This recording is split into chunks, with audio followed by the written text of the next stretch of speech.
पुत्र नहीं है तो गति नहीं है, उसका उद्धार नहीं होता है। तो जिनको पुत्र नहीं उनका उद्धार नहीं होगा। 90% बाबा लोग हैं पुत्र नहीं है तो उद्धार नहीं होगा, झूठे माला पहने हैं। नहीं, पुत्र 3 प्रकार के हैं। एक बिंदु पुत्र, बिंदु परंपरा से, जिसमें पिता और माता के संबंध से पुत्र होता है। दूसरा नाद परंपरा से, गुरु शिष्य के कान में मंत्र देता हो, नाद परंपरा से पुत्र है। और तीसरा भाव से, हमको संतान नहीं, हमने गोद ले लिया और उसको गोद लेकर के विधि पूर्वक अपना पुत्र स्वीकार किया। तो 3 प्रकार के पुत्र हैं, बिंदु पुत्र, नाद पुत्र और भाव पुत्र। दशरथ जी के कोई पुत्र नहीं है, इसलिए दशरथ जी बड़े दुखी हैं, खिन्न है कि मेरे को कोई संतान नहीं है, मेरे पितर बड़े दुखी हैं। हमारे यहां लिखा है पद्म पुराण में कि कुलम पवित्रम जननी कृतार्था वसुंधरा पुण्यवते च तेना स्वर्गे स्थिता तत्पितरोऽपि धन्या यस्मिन् कुले वैष्णव नामधेयम्। वो कुल पवित्र हो गया। जननी कृतार्था, मां के 10 महीने 9 महीने पेट में गर्भ धारण करके जो कष्ट उठाया, उस मां का श्रम भी सफल हो गया। कुलम पवित्रम जननी कृतार्था वसुंधरा पुण्यवती चतेना। जिस भूमि में बालक ने जन्म लिया वो भूमि भी धन्य हो गई।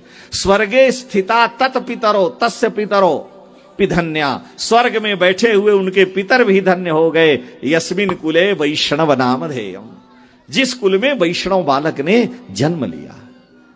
पुत्र होने से सबको सुख मिलता है।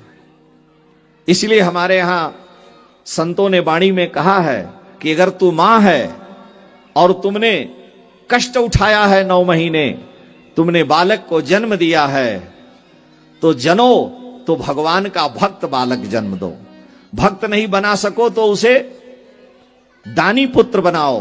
दानी भी नहीं बना सको तो शूरवीर बनाओ।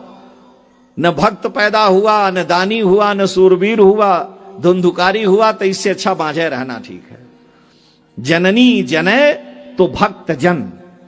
अगर तू जननी है तो जने माने उत्पन्न कर। जननी जने तो भक्त जन, या दाता या शूर, ना ही तो तू बांझ रह क्यों खोवे निज नूर। मां जीव के जीवन की प्रथम पाठशाला की प्रथम गुरु है। नास्ति पितृ समो भ्राता नास्ति मातृ समो गुरु, स्कंद पुराण में लिखा है। पद में भी आया। तब माता के समान कोई गुरु नहीं है। वीर माता जीजाबाई ने संकल्प कर लिया कि मेरे गर्भ से जन्म लेने वाला बालक मराठा राज्य की स्थापना करेगा। और बालक में कूट कूट कर राष्ट्रवाद को उन्होंने इस प्रकार से भरा कि श्री शिवाजी महाराज ने मराठा राज्य की स्थापना की। उसमें पूरा देश विपरीत परिस्थितियों से गुजर रहा था, लेकिन मराठा राज्य की स्थापना करके श्री शिवाजी महाराज ने हिंदुत्व की अलख जगाई। क्योंकि मां की प्रेरणा थी कि मेरा पुत्र ऐसा होगा जिसमें मैं वीरत्व भरूंगी। अगर भक्त पुत्र है तो 21 पीढ़ी को तार देगा। भक्त पुत्र है तो 7 वर्तमान की, 7 भविष्य की और 7 भूत की पीढ़ियां तर जाएंगे, कुल तर जाएंगे। अगर दानी पुत्र है तो 7 वर्तमान को तार देगा और सूरवीर पुत्र है तो अपना उद्धार कर लेगा। भाई युद्ध में लड़ते हुए अगर मर गया तो स्वर्ग को जाएगा, जीत गया तो पृथ्वी का सुख भोगेगा। हतो वा प्राप्त स्वर्गम जीतवा वा भोक्ष्यसे महीम तस्मादुत्तिष्ठ कौन्तेय युद्धाय कृत निश्चय। तो पुत्र मां का धर्म है कि उसे भक्त बनावे। क्योंकि पद्म पुराण कह रहा है कि कुलम पवित्रम जननी कृतार्था वसुंधरा पुण्यवती चतेन स्वर्गे स्थिता तत्पितरोऽपि धन्या यस्मिन् कुले वैष्णव नामधेयम्। इसलिए वंश की शोभा पुत्र से है। पुत्र ही वंश के लिए प्रधान है। एक पान के दुकान पर लिखा था, हमें बड़ा अच्छा लगा। वो पान के प्रचार में लिखा था, लेकिन हम लोग भगवान की कथा वथा करते हैं, जो टूटा सूटा आता है तो अपने मतलब की जो चीज होती उसे ले लेते हैं। तो उसने पान के दुकान पर क्या लिखा था, एक बोर्ड टांगा था छोटा सा, उस पर लिखा था कि घर का दीपक दीप है, घर का दीपक दीप है, जग का दीपक भान। संसार के दीपक भगवान भानु सूर्य हैं। घर का दीपक दीप है, जग का दीपक भान, और कुल का दीपक पुत्र है। उसने लिखा था, घर का दीपक दीप है, जग का दीपक भान, और कुल का दीपक पुत्र है, मुख का दीपक पान। उसने लिखा था। तो हमको अपने काम की चीज चाहिए थी, उसमें उसने जो ये लिखा कि कुल का दीपक पुत्र है। दशरथ जी महाराज को बड़ा शौक हुआ कि हमारे पितर प्रसन्न नहीं है। महाभारत की कथा आप सुने होंगे। एक ऋषि हैं, आदि पर्व की कथा है। ऋषि हैं जिनका नाम है जरत्कारु। जरत्कारु ऋषि विवाह नहीं किए, एकदम हड्डियों का ढांचा, एक सिलेंडर की उनकी गाड़ी थी, शरीर को तपस्या से सुखा डाले, विवाह नहीं किए। वो वन में जा रहे थे। वन में जाते हुए एक बड़ा विशाल बट का वृक्ष था। बट वृक्ष की एक लंबी डाल थी। उस डाल में 5-7 लोग पैर ऊपर फंसा के सिर नीचे लटकाए हुए थे, और नीचे बड़ा भारी कुआं था, और चूहा उस डाल को आधा काट चुका था। ये देखे तो उन्होंने आवाज लगाई, कहे आप लोग कैसे हैं?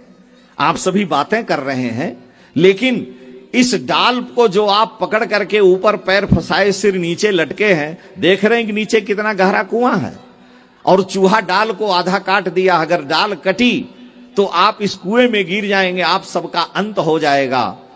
आप ऐसी दशा को क्यों प्राप्त किए हैं? आप लोग तो कोई विशिष्ट दिव्य पुरुष लग रहे हैं। तो उन 5-7 लोगों ने एक स्वर से कहा कि हम क्या करें, हमारा दुर्भाग्य है।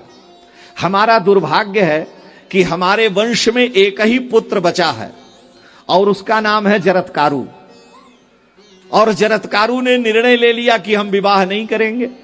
तो हम लोगों का पतन हो रहा है, भवकूप में गिर रहे हैं, क्योंकि उसने विवाह करने का निश्चय कर लिया कि हम विवाह नहीं करेंगे।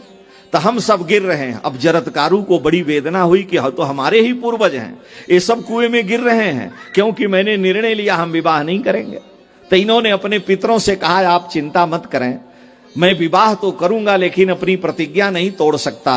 मैंने प्रतिज्ञा कर रखी है कि मेरे सपान तपस्विनी और शरीर को सुखा दे, जरत्कारु, कारु माने शरीर, शरीर को सुखा करके जो जीर्ण कर दी होगी, उसी कन्या से मैं विवाह करूंगा, जिसका नाम जरत्कारु हो, मेरे जैसी तपस्विनी हो। इसलिए मैं प्रयास करता हूं। अब विवाह के लिए कन्या ढूंढने लगे, पृथ्वी पर कोई कन्या नहीं मिली। वो सीधे वासुकी नाग के यहां गए, सुन रखा था। तो वासुकी नाग के यहां गए। वासुकी नाग ने कहा कि मेरी बहन का नाम जरत्कारु है, और उसने भी प्रतिज्ञा कर रखी कि मैं उसी पुरुष से विवाह करूंगी जो पुरुष जरत्कारु नाम वाला हो, और जिसने अपने शरीर को तपस्या से सुखा दिया हो। तो राम लगा दिए जोड़ी। जरत्कारु जी ने कहा तब तो बड़ी अच्छी बात है। तो वासुकी नाग की बहन जरत्कारु से ऋषि जरत्कारु का विवाह हुआ, और उनके एक पुत्र हुए, जिनका नाम आप सभी जानते हैं, जिनका नाम आस्तिक है, जिन्होंने सारे नाग वंश की रक्षा की जन्मेजय के सर्प यज्ञ में, और अपने पिता के कुल की भी रक्षा की, क्यों पिता के पुत्र हो गए तो पितरों का भी उद्धार किया। और जन्मेजय अपने पिता परीक्षित के अपमान का बदला लेने के लिए सर्प यज्ञ कर रहे थे, तो आस्तिक ने ऐसे दिव्य मंत्रों का प्रयोग किया, जन्मेजय प्रसन्न हो गए, यज्ञ मंडप में खड़े हो गए, और उन्होंने कहा कि आप हमसे ऐसे दिव्य ब्राह्मण हैं, जो चाहे मांग ले। उन्होंने कहा एक ही मेरी इच्छा कि आप सर्प यज्ञ बंद करा दें। सर्प यज्ञ बंद हो गया। तो सर्पों के मंत्र में आस्तिक शब्द का प्रयोग होता है, यानी एक पुत्र हुआ तो सारे नाना के वंश की भी रक्षा किया, बचा लिया, माता का वंश और अपने पितृवंश का भी उद्धारक हुआ। इसलिए पुत्र की परम आवश्यकता है।